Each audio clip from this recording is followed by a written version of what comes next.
அனைவருக்கும் வணக்கம். அண்ணன் செந்தில் பாலாஜி அவர்கள் மீதான சிபிஐ விசாரணை வெற்றிகரமாக முடிந்து சென்னைக்கு திரும்பி விட்டார். சென்னைக்கு வந்து சேர்ந்துட்டாருங்க. ஆமா, நம்மலாம் கூட ரொம்ப பயந்தோம், எங்க வராமல் போயிடுவாரோ, இல்லை அங்கேயே வந்து இன்னும் கூடுதலாக விசாரணை பண்ணணும்னு சொல்லி அங்கேயே இருக்க சொல்லிடுவாங்களோ அப்படின்ட்டுலாம் பயப்பட்ட மாதிரி ஒன்றும் ஆகலை, வந்துட்டாரு. ஆனால் வந்து பார்த்தீங்கன்னா இதோட முடிஞ்சா அப்படின்னா அங்கே தான் ஒரு கொஸ்டின் மார்க்கு. இல்லை, மீண்டும் எப்பொழுது வேண்டுமானாலும் நாங்கள் உங்களை அழைக்கலாம் அப்படின்னு சொல்லி அவங்க அமைச்சிருக்கிறதாக நம்ம கேள்விப்படுறோம். ரைட்டு. இதில் இன்னொரு விஷயம் என்னன்னா, அவர் போனதாகட்டும் வந்ததாகட்டும், தம்பி அப்படி ஒரு செய்தி நடந்த மாதிரியே இந்த மீடியா எதுவுமே காட்ட மாட்டேங்குதப்பா. இப்ப விஜய் போறாருன்னா இங்கிருந்தே அவர் வீட்டு வாசல்ல இருந்து கேமரா வைக்கிறாங்க. கிளம்பி போறாருன்னா இங்க விமான நிலையத்துக்கு போய் விட்டார், இங்க இருந்து ஏறினார், அரை மணி நேரம் தாமதம், அவர் பையில ஒரு கத்திரிக்கோல் இருந்துச்சு, அதனால 3/4 மணி நேரம் தாமதம். அதுக்கப்புறம் போய் இறங்கினாரு. இறங்கினதுக்கு அப்புறம் அவருடைய கார் பாரு இங்கிருந்து கிளம்பி இந்த ஹோட்டலுக்குள்ள போகுது. அங்க போய் அந்த ரூம்ல தான் அவர் தங்கி இருக்காரு. அதுக்கு காலையில வந்து பாத்தீங்கன்னா 9 மணிக்கு கிளம்பிட்டாரு. அங்க இருந்து 10 மணிக்கு போய் ஆபீஸ் ரீச் ஆனாரு. அதுக்கப்புறம் கார் உள்ளே நுழைந்தது. அப்புறம் உள்ள போயிட்டு அரை மணி நேரமாக தொடரும் விசாரணையில் நடப்பது என்ன அப்படின்னு சொல்லி அந்த படக்குன்னு திக்குன்னு வர அந்த மியூசிக் எல்லாம் போட்டு அரை மணி நேரத்துக்கு மேலாக தொடரும் விசாரணை. கரெக்டா திருப்பி அரை மணி நேரம் கழிச்சு 1 மணி நேரத்துக்கு மேலாக தொடரும் விசாரணை. அந்த ஒட்டுமொத்த நாளும் நம்ம மீடியா எந்த மாதிரி பில்டப் கொடுக்கும் அப்படின்னா, ஏதோ விஜயை புடிச்சு சும்மா கன் பாயிண்ட்ல நிறுத்தி அப்படி கேள்வி கேட்டு சட்டையை புடிச்சு எதோ சொல்லுவாங்க. அடுத்து இறங்குவாங்க பாருங்க. அன்னைக்கு சாயந்தரத்துல இருந்து நிறைய பேர் சேனல்ல எங்க என்ன தெரியுமா நடந்துச்சான், அப்புறம் அந்த பக்கம் அப்படின்னு சொல்லிட்டு ஆளாளுக்கு ஒரு கதையை சொல்லுவாங்க. ஆனா அண்ணன் செந்தில் பாலாஜி அவர்கள் போனதும் நியூஸா பெருசா வந்த மாதிரி தெரியல, வந்ததும் பெருசா நியூஸா வந்த மாதிரி தெரியல. எப்படிப்பா அது அப்படின்னு கேட்கலாம். அதெல்லாம் அப்படித்தாங்க, அதெல்லாம் ஒரு தொழில் ரகசியம் ஐயாச்சாமி அப்படிங்கிற மாதிரி நம்ம மீடியாவுடைய தொழில் ரகசியம். நேற்று பாருங்க, கரெக்டா சொல்லி வச்ச மாதிரி ரஜினிகாந்த் அவர்களுடைய அறிக்கை, அதை பற்றின விவாதம், அது பத்தி பயங்கரமா பிரச்சனை. அதுக்கப்புறம் பார்த்தீங்கன்னா சிவி சண்முகம் அவர்கள் ஏதோ ஒரு நடிகையை பத்தி பேசிட்டாருன்னு சொல்லி அது நேஷனல் மீடியா வரைக்கும் எடுத்துட்டு போய், ஏன்னா இவங்களுக்கு தான் எல்லா பக்கமும் கான்டாக்ட் இருக்குது இல்ல. எங்க உள்ளூர்ல மட்டும் பேசினா பெரிய இஷ்யூன்னு நம்ப மாட்டாங்க, அங்கிருந்து போடுங்க அப்படின்னு சொல்லி அங்க நேஷனல் மீடியால அது ஒரு டிபேட் ஆக்கி அப்படிலாம் பண்ணிட்டு இருந்தாங்க. அது தனியா நம்ம பேசுவோம். சிவி சண்முகம் அவர்கள் பேசப்பட்ட விஷயம் என்ன ஏது அப்படிங்கிறதெல்லாம். என்ன மேட்டர் நான் சொல்ல வரேன் அப்படின்னா, எப்படியோ ஒரு வழியா செந்தில் பாலாஜி அவர்கள் போனதும் வந்ததும் பெருசா இந்த யூடியூப்லாம் பாக்குறவங்களை தவிர வேற யாருக்கும் தெரியாம பாத்துக்கிறாங்க. இதுதான் மேட்டர். ரைட்டுப்பா. எப்படி நடந்துச்சு, இன்வெஸ்டிகேஷன்ல ஏதாச்சும் தகவல் இருக்கா, நமக்கு சொல்றதுக்கு ஏதாச்சும் தகவல் இருக்கா அப்படின்னா, நான்லாம் வந்து மற்றவங்கள மாதிரி ஏதோ அந்த இன்வெஸ்டிகேஷன் நடக்கிற ரூம்ல நானும் ஒரு மூலையில உட்காந்துட்டு எல்லாத்தையும் வாட்ச் பண்ண மாதிரிலாம் உருட்ட மாட்டேன். நமக்கு விசாரிச்சோம், வந்ததுக்கப்புறம் என்னங்க நடந்துச்சு, மறுபடியும் கூப்பிடுவாங்களா, எந்த மாதிரி விசாரணைகள் போனதாக நம்ம கேள்விப்படுறோம் அப்படிலாம் நம்ம கேட்கும்போது அவங்க சொன்னது இட் வாஸ் டஃப். 1 லைன்ல தான் நமக்கு 1 வார்த்தை 2 வார்த்தையில தான் சொன்னாங்க நம்முடைய சோர்ஸ்கள். டஃபா இருந்துச்சு அப்படின்னு சொல்றாங்க. கண்டிப்பா இன்னொரு தடவை கூப்பிடுவாங்க அப்படின்றதும் சொல்றாங்க. இது 2 தான் நமக்கு வந்த தகவல். ஸோ இதை தாண்டி வந்து நம்ம ரொம்ப இப்படி பண்ணாங்க அப்படி பண்ணாங்க செந்தில் பாலாஜியை உட்கார வச்சு அப்படின்ட்டுலாம் நம்ம பில்டப் கொடுக்க தேவையில்லை. ஓகேவா? சரி, என்ன கோணத்துல அந்த இன்வெஸ்டிகேஷன் நடந்திருக்கிறதுக்கு வாய்ப்பு இருக்குது, என்னென்ன மாதிரியான கேள்விகள் கேட்கப்பட்டிருக்கிறதுக்கு வாய்ப்பு இருக்குது அப்படின்றத சொல்லி நம்ம ஏற்கனவே பேசியிருந்தோம். இப்படிலாம் கேட்க வாய்ப்பு இருக்கு அப்படின்ட்டு. அதற்கான காரணம் என்ன அப்படிங்கறத அதுக்கு முன்னாடி நம்ம பேசியிருந்தோம். 10ஆம் தேதி நம்ம போட்டிருந்த வீடியோல சம்மன் வந்துச்சுன்னு வந்தப்ப வீடியோல நம்ம சொல்லியிருந்தோம். இது 2ம் தான் செந்தில் பாலாஜி அவர்களிடம் முக்கியமா கேட்கப்பட வேண்டிய கேள்விகளா இருக்கும். பிளஸ் போஸ்ட்மார்ட்டம் சம்பந்தமா அப்படின்னு நம்ம சொல்லியிருந்தோம் இல்லையா? இன்னைக்கு ஜூனியர் விகடனில் பார்த்தீங்கன்னா அந்த விஷயம் வந்திருக்கு. நம்ம சொல்லி கிட்டத்தட்ட 1 வாரம் ஆகுது. கூட்டத்தில் என்ன நடந்தது என்பது தொடர்பாக பொதுமக்கள் சிலர் தனக்கு எழுதிய சில கடிதங்களையும் சிபிஐ அதிகாரிகளிடம் அளித்திருக்கிறார் விஜய் வந்து 2 லெட்டர் கொடுத்திருக்காரு. 15ஆம் தேதி போனப்ப, கடைசியா அவர் போனப்ப 2 லெட்டர் கொடுத்திருக்காரு. அதுல ஒரு லெட்டர்ல பாத்தீங்கன்னா பொதுமக்கள் அங்க இருந்த அந்த கூட்டத்தில் கலந்துக்கிட்டவங்க, அந்த விக்டிம்ஸ், அவங்க என்னென்னலாம் சொன்னாங்கன்ற தகவல்கள் அடங்கிய ஒரு லெட்டர். தமிழில் எழுதப்பட்டிருக்கும் அந்த கடிதங்களை தானே ஆங்கிலத்தில் மொழிபெயர்த்து படித்தும் காட்டியிருக்கிறார். விஜய் வந்து அவரே அவங்க கிட்ட எக்ஸ்பிளைனும் பண்ணியிருக்காரு. அதில் ஒரு கடிதம் பைப்புகளை வைத்து யாரோ சிலர் தங்களை தாக்கியதாகவும் கத்தியால் முதுகில் கிழித்ததாகவும் கூறியிருக்கிறது. என்னன்னாலும் அவருக்கு தகவல் அங்க லோக்கல் மக்கள் கொடுத்தாங்களோ அதை வந்து கடிதமாகவே விஜய் கொடுத்து எக்ஸ்பிளைன் பண்ணியிருக்காரு. 2வது லெட்டர் பாருங்க, நம்ம சொன்ன விஷயமும் வருது. லோக்கல் காவல்துறை அதிகாரிகள் மூலமாக ஆம்புலன்ஸ் டிரைவர்களுக்கு பணம் அனுப்பப்பட்ட தொகை குறித்து குற்றம் சாட்டியிருக்கிறார். நீங்கள் செந்தில் பாலாஜியை முறைப்படி விசாரித்தால் பல உண்மைகள் வெளிவரும் என்று விஜய் சொன்னபோது அமைதியாக கேட்டுக்கொண்டார்கள் அதிகாரிகள். ஸோ 2 லெட்டர் விஜய் அவர்கள் கொடுத்து அவங்களுக்கு அதை எக்ஸ்பிளைனும் பண்ணியிருக்காரு. இந்த ஆம்புலன்ஸ், இந்த ஜிபே சம்பந்தப்பட்ட விஷயம் கிஷோர் கேசாமி அவர்கள் ஒரு 2 மாசத்துக்கு முன்னாடி ஒரு வீடியோவில் சொல்லியிருப்பாரு. அது சொல்லும்போது அது பேசி முடிச்சுட்டு அவர் என்கிட்ட தனிப்பட்ட முறையில் சொல்லும்போது கூட என்னன்னா, விஜய் வந்து இன்வெஸ்டிகேஷன்ல இதை சொல்லணும், இதை எப்படியாச்சும் வந்து அவங்க கிட்ட இந்த விஷயத்தை அவர் கன்வே பண்ணணும். அதாவது அவர் சைட்ல இருந்து என்னென்னலாம் அவங்களுக்கு சந்தேகம் இருக்குதுன்றதை எடுத்து வைக்கும் போது இந்த விஷயத்தையும் அவர் சொல்லணும் அப்படின்னு சொல்லி அவர் சொன்னாரு. அதை விஜய் அவர்களுடைய தரப்புக்கு கொண்டு போய் சேர்க்கறதுக்கும் சில முயற்சிகள் அவர் பண்ணாரு. அது சேர்க்கப்பட்டது. ஸோ அதை டெல்லியில விஜய் அவர்கள் கொடுத்த லெட்டர்லயும் அந்த விஷயம் வந்திருக்குது அப்படின்னும் போது என்னால அதெல்லாம் ஒரு மாதிரி புரிஞ்சிக்க முடியுது. ரைட். இந்த கோணங்கள் எல்லாம் தான் செந்தில் பாலாஜி அவர்களிடம் விசாரணை நடத்தப்பட்டிருப்பதற்காக வாய்ப்பு அதிகம். ஸோ அடுத்து என்ன நடக்கும் அப்படிங்கிறத நம்ம பொறுத்திருந்து தான் பார்க்கலாம். இதெல்லாம் ஒரு பக்கம் இருந்தாலும் கமெண்ட்ல ஒரு அண்ணன் கூட அழகா சொல்லியிருந்தாரு, நீ வேணா பாரு தம்பி, எலெக்ஷனுக்கு முன்னாடி இவங்க தான் தப்புன்னு சொல்லி எந்த சைடு மேலேயுமே ஒரு முடிவுக்கு அவங்க வந்திருந்தாலும் அது வெளியே இப்போதைக்கு வர்றதுக்கான வாய்ப்பு இல்லை அப்படின்ற மாதிரி சொல்லியிருந்தாரு. Logically correct. இப்ப எப்படின்னா, ஒருவேளை தாவேகா சைட்ல தான் தப்பு இருக்கு, ஜனநாயகன் ஷூட்டிங்லாம் நடந்துச்சு, கேமராலாம் வச்சிருந்தாங்க, அப்படி இப்படின்னு சொல்லி நிறைய விஷயங்கள் வருது இல்ல, ஒருவேளை அப்படித்தான் அவங்களுடைய விசாரணையில தெரிய வந்திருக்குது அப்படின்ற மாதிரி எடுத்துக்கலாம். சும்மா ஒரு இமேஜினரி சினாரியோல அப்படி எடுத்து விஜயை நோக்கி அடுத்து கைதோ அல்லது அவங்க ஹராஸ்மெண்ட்டோ அந்த மாதிரி போகுது அப்படின்னா, இது மிகப்பெரிய அளவுல விஜய்க்கு சிம்பத்தியாகவும் பாஜகவுக்கு எதிர்ப்பாகவும் மாறுறதுக்கான வாய்ப்பு இருக்குது அப்படின்னு சொல்லி யோசிக்கலாம். ஏன்னா மக்களை பொறுத்த வரைக்கும் 80 விழுக்காடு இந்த விஷயத்தில் திமுகவின் சதி இருக்குமோ அப்படிங்கிற ஒரு சந்தேக பார்வையில தான் பாக்குறாங்க. அப்படின்னும் போது பிஜேபி எலெக்ஷனுக்காக திட்டமிட்டு பண்ணுதா அப்படின்ற ஒரு பேர் வந்துடும். அது தேவையில்லாம அது எலெக்ஷனையும் பாதிக்கும், எலெக்ஷன் முடிவுகளையும் பாதிக்கிற மாதிரி இருக்கலாம். அப்படின்றதுனால அந்த எக்ஸ்ட்ரீமுக்கும் போறதுக்கான வாய்ப்பு இல்லை.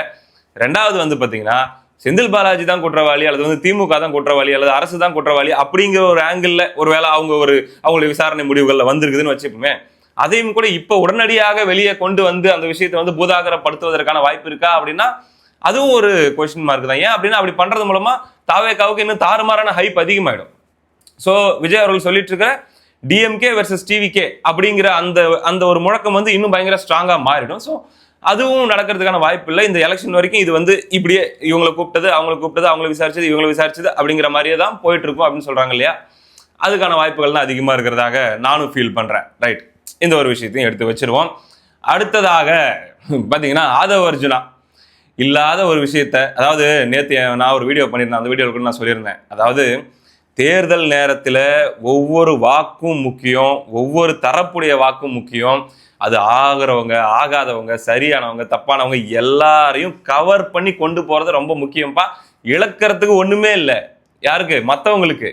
ஆனா தாவேகாக்கு தான். ஏன்னா அவங்க தான் ஓட்டு அரசியல்ல போறாங்க, ஒவ்வொரு ஓட்டும் அவங்களுடைய பர்சன்டேஜை ஏற்ற போகுது. அப்படின் போது இழக்கிறதுக்கு நிறைய இவங்க கிட்ட தான் இருக்குது. அப்ப ரொம்ப ரொம்ப கவனமா இவங்க தான் இருக்கணும். ஸோ ரஜினி பத்தி அவர் பேசின ஸ்டேட்மெண்ட் அன்னெசரி, எஸ்பெஷலி இந்த டைம்ல டோட்டலி அன்னெசரி. அடிக்கடி இந்த மாதிரி வேலையை அவர் பண்ணிட்டே இருக்காரு. என்னதான் அவருடைய பிளான் அப்படிங்கிற மாதிரிலாம் கூட நம்ம கேள்வி எழுப்பியிருந்தோம். அதை தொடர்ந்து பாத்தீங்கன்னா ஒரு மாதிரி அப்படி பேச்சப் பண்ணி கொண்டு போயிட்டாங்க.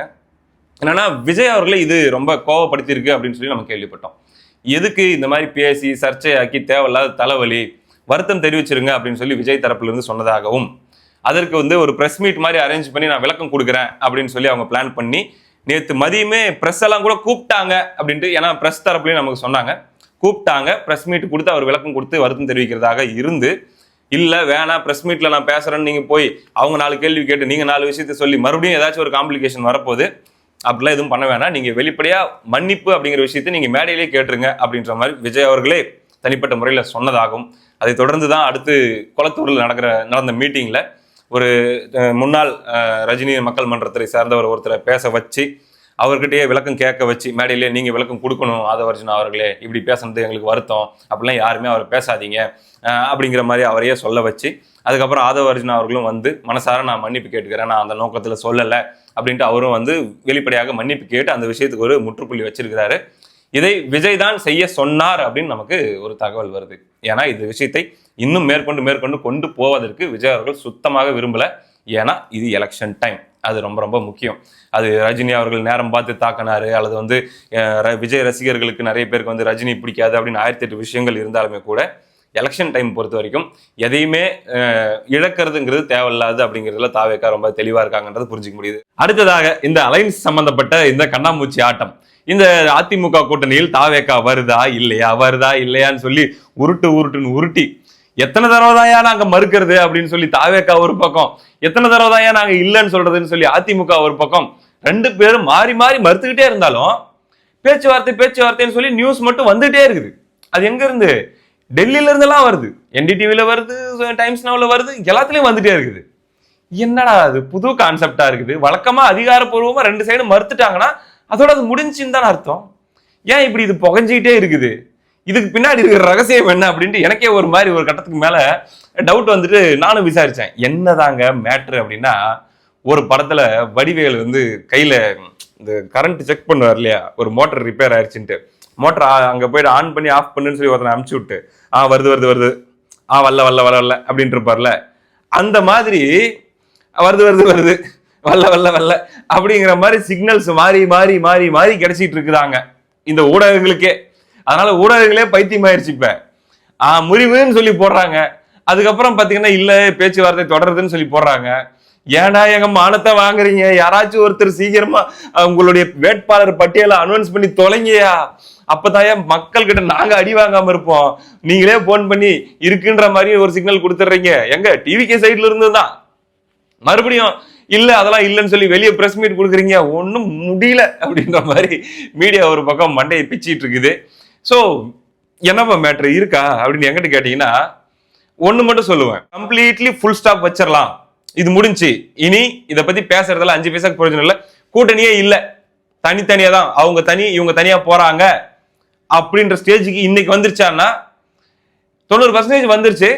ஆனாலும் நான் சொல்லுவேன், வேட்பாளர் அறிவிப்பு அப்படின்னு ஒண்ணு 2 சைட்ல இருந்தும், இப்ப சென்னையில இருந்து ஒரு 60 தொகுதிகளுக்கு அதிமுக அறிவிச்சிட்டாங்க, அதே மாதிரி பாத்தீங்கன்னா தாவேகா அறிவிச்சிட்டாங்க. நேற்று தாவேகா சம்பந்தமாலாம் வந்துட்டு இருந்துச்சு. பெரம்பூர்ல விஜய் போட்டி, டி நகர்ல இவர் நம்ம புஷி ஆனந்த் அவர்கள் போட்டி, வில்லிவாக்கத்துல ஆதவ அர்ஜுனா அவர்கள் அப்படின்ட்டுலாம், ஆர்கே நகர்ல மரியா வில்சன், இப்படின்லாம் ஒரு உத்தேசமா ஒரு பட்டியல் வந்துட்டு இருந்துச்சு இல்லையா.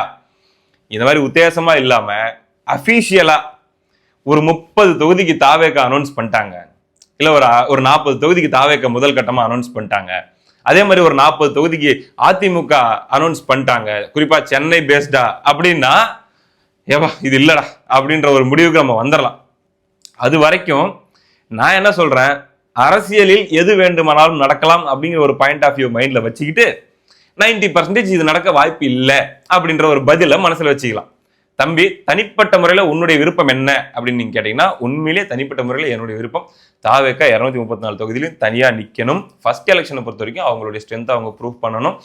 அது போக வந்து பாத்தீங்கன்னா எப்படி சொல்றது, டிவிக்கே தனியா நின்னாலும் திமுகவை தான் அதிகமா பாதிப்புக்கு உள்ளாக்கும் அப்படிங்கிறது தான் என்னுடைய ஒரு கட் ஃபீலிங்காகவும் இருக்குது, நான் விசாரிச்ச விஷயங்களாகவும் இருக்குது. ஸோ கட்டாயமா டிவிக்கே வந்து இந்த ஏடிஎம்கே என்டிஏ அலைன்ஸ்ல சேர்ந்துதான் திமுக வீழ்த்தணும் அப்படிங்கிற கண்டிஷன்ல களம் இருக்கு அப்படின்னு நான் நினைக்கல. ஸோ யார் இதை அப்ரோச் பண்ணிட்டு இருக்கிறாங்க, இதுல ரொம்ப டெஸ்பரேட்டா யார் இருக்காங்க, டிவிகே சைடா இல்ல வந்து ஏடிஎம்கே சைடா, இல்ல இது மொத்தமாவே கதையா, இது எல்லாத்துக்குமான விடை 5 நாளாச்சும் ஆகுங்க, 5 நாளாச்சும் ஆகும். அது வரைக்கும் இல்லைன்னு முடிவு பண்ணிட்டு 90% அப்படின்னு சொல்லி மைண்ட்ல போட்டு வச்சுக்காங்க. இதுதான் ஜென்யூனா சொல்லணும்னா நான் சொல்லணும். ஸோ பார்ப்போம், ஒரு 5 நாள் அடுத்த வீடியோல சந்திப்போம். நன்றி.